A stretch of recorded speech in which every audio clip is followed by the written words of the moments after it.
Flagelación de Jesús.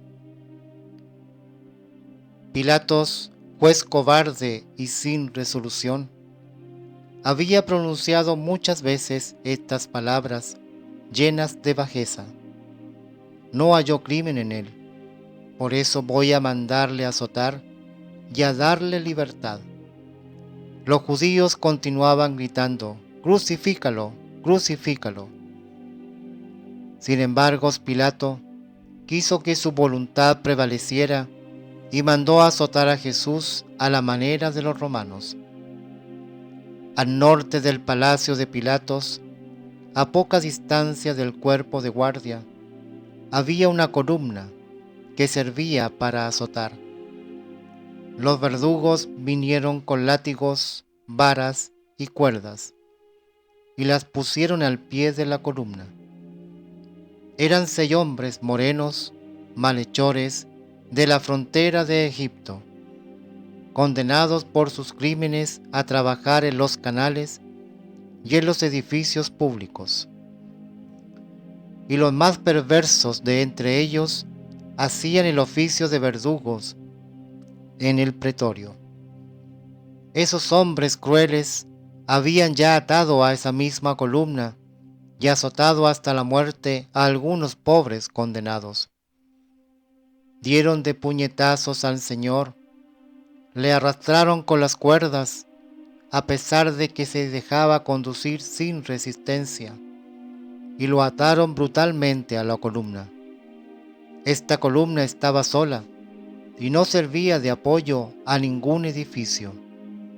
No era muy elevada, pues un hombre alto extendiendo el brazo hubiera podido alcanzar la parte superior. A media altura había anillas y ganchos. No se puede expresar con qué barbarie esos perros furiosos arrastraron a Jesús. Le arrancaron la capa de irrisión de Herodes y le echaron casi al suelo. Jesús abrazó a la columna. Los verdugos le ataron las manos, levantadas por alto a un anillo de hierro, y extendieron tanto sus brazos en alto que sus pies, atados fuertemente a lo bajo de la columna, tocaban apenas el suelo. El Señor fue así extendido con violencia sobre la columna de los malhechores, y 2 de esos furiosos comenzaron a flagelar su cuerpo sagrado desde la cabeza hasta los pies. Sus látigos o sus varas parecían de madera blanca flexible. Puede ser también que fueran nervios de buey o correas de cuero duro y blanco. El Hijo de Dios temblaba y se retorcía como un gusano. Sus gemidos dulces y claros se oían como una oración en medio del ruido de los golpes. De cuando en cuando los gritos del pueblo y de los fariseos, cual tempestad ruidosa, cubrían sus quejidos, dolorosos y llenos de bendiciones, diciendo: «Hacedlo morir, crucifícalo». Pilatos estaba todavía hablando con el pueblo, y cada vez que quería decir algunas palabras, en medio del tumulto popular, una trompeta tocaba para pedir silencio. Entonces se oía de nuevo el ruido de los azotes, los quejidos de Jesús, las imprecaciones de los verdugos y el balido de los corderos pascuales. Ese balido presentaba un espectáculo tierno. Eran las voces que se unían a los gemidos de Jesús. El pueblo judío estaba a cierta distancia de la columna. Los soldados romanos, ocupando diferentes puntos, iban y venían, muchos profiriendo insultos, mientras que otros se sentían conmovidos y parecía que un rayo de Jesús les tocaba. Algunos alguaciles de los príncipes de los sacerdotes daban dinero a los verdugos y les trajeron un cántaro de una bebida espesa y colorada para que se embriagasen. Pasado un cuarto de hora, los verdugos que azotaban a Jesús fueron reemplazados por otros 2. La sangre del Salvador corría por el suelo. Por todas partes se oían las injurias y las burlas. Los segundos verdugos se echaron con una nueva rabia sobre Jesús. Tenían otra especie de varas. Eran de espino, con nudos y puntas. Los golpes rasgaron todo el cuerpo de Jesús. Su sangre saltó a cierta distancia, y ellos tenían los brazos manchados. Jesús gemía, oraba y se estremecía. Muchos extranjeros pasaron por la plaza, montados sobre camellos, y se llenaron de horror y de pena cuando el pueblo les explicó lo que pasaba. Eran viajeros que habían recibido el bautismo de Juan o que habían oído los sermones de Jesús sobre la montaña. El tumulto no cesaba alrededor de la casa de Pilatos. Otros nuevos verdugos pegaron a Jesús con correas que tenían en la punta unos garfios de hierro, con los cuales le arrancaban la carne a cada golpe. ¿Quién podría expresar ese terrible y doloroso espectáculo? La horrible flagelación había durado 3/4 de hora, cuando un extranjero de clase inferior, pariente del ciego Cesifón, curado por Jesús, se precipitó sobre la columna con una navaja que tenía la figura de una cuchilla, gritando en tono de indignación: «¡Parad! No peguéis a este inocente hasta hacerle morir». Los verdugos, hartos, se pararon sorprendidos. Cortó rápidamente las cuerdas atadas detrás de la columna y se escondió en la multitud. Jesús cayó, casi sin conocimiento, al pie de la columna sobre el suelo, bañado en sangre. Los verdugos le dejaron y se fueron a beber, llamando antes a los criados, que estaban en el cuerpo de guardia tejiendo la corona de espinas.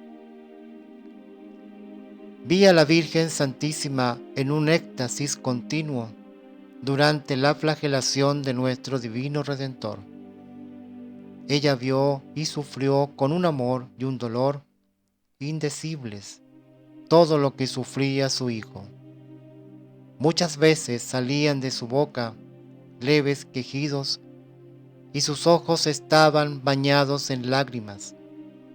Las santas mujeres, temblando de dolor y de inquietud, rodeaban a la Virgen y lloraban como si hubiesen esperado su sentencia de muerte. María tenía un vestido largo azul y por encima una capa de lana blanca y un velo de un blanco casi amarillo. Magdalena, pálida y abatida de dolor, tenía los cabellos en desorden debajo de su velo. La cara de la Virgen estaba pálida y desencajada, sus ojos colorados de las lágrimas. No puedo expresar su sencillez y dignidad. Desde ayer no ha cesado de andar errante, en medio de angustias, por el valle de Josafat y las calles de Jerusalén. Y sin embargo, no hay ni desorden ni descompostura en su vestido. No hay un solo pliegue que no respire santidad. Todo en ella es digno, lleno de pureza y de inocencia. María mira majestuosamente a su alrededor y los pliegues de su velo, cuando vuelve la cabeza, tienen una vista singular. Sus movimientos son sin violencia, y en medio del dolor más amargo, su aspecto es sereno. Su vestido está húmedo del rocío de la noche, y de las abundantes lágrimas que ha derramado. Es bella, de una belleza indecible y sobrenatural. Esta belleza es pureza inefable, sencillez, majestad y santidad. Magdalena tiene un aspecto diferente. Es más alta y más fuerte. Su persona y sus movimientos son más pronunciados. Pero las pasiones, el arrepentimiento, su dolor enérgico han destruido su belleza. Da miedo al verla tan desfigurada por la violencia de su desesperación. Sus largos cabellos cuelgan desatados debajo de su velo despedazado. Está toda trastornada. No piensa más que en su dolor y parece casi una loca. Hay mucha gente de Magdalum y de sus alrededores que la han visto llegar una vida escandalosa. Como ha vivido mucho tiempo escondida, hoy la señalan con el dedo y la llenan de injurias. Y aún los hombres del populacho de Magdalum le tiran lodo. Pero ella no advierte nada, tan grande y fuerte es su dolor. Cuando Jesús, después de la flagelación, cayó al pie de la columna, vi a Claudia Procla, mujer de Pilatos, enviar a la Madre de Dios grandes piezas de tela. No sé si creía que Jesús sería libertado y que su madre necesitaría esa tela para curar sus llagas, o si esa pagana compasiva sabía a qué uso la Virgen Santísima destinaría su regalo.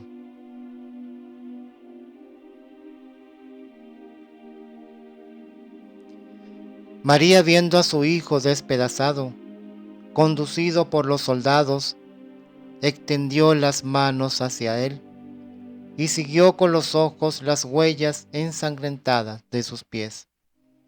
Habiéndose apartado el pueblo, María y Magdalena se acercaron al sitio en donde Jesús había sido azotado. Escondidas por las otras santas mujeres, se bajaron al suelo cerca de la columna y limpiaron por todas partes la sangre sagrada de Jesús con el lienzo que Claudia Procla había mandado. Eran las 9 de la mañana cuando acabó la flagelación.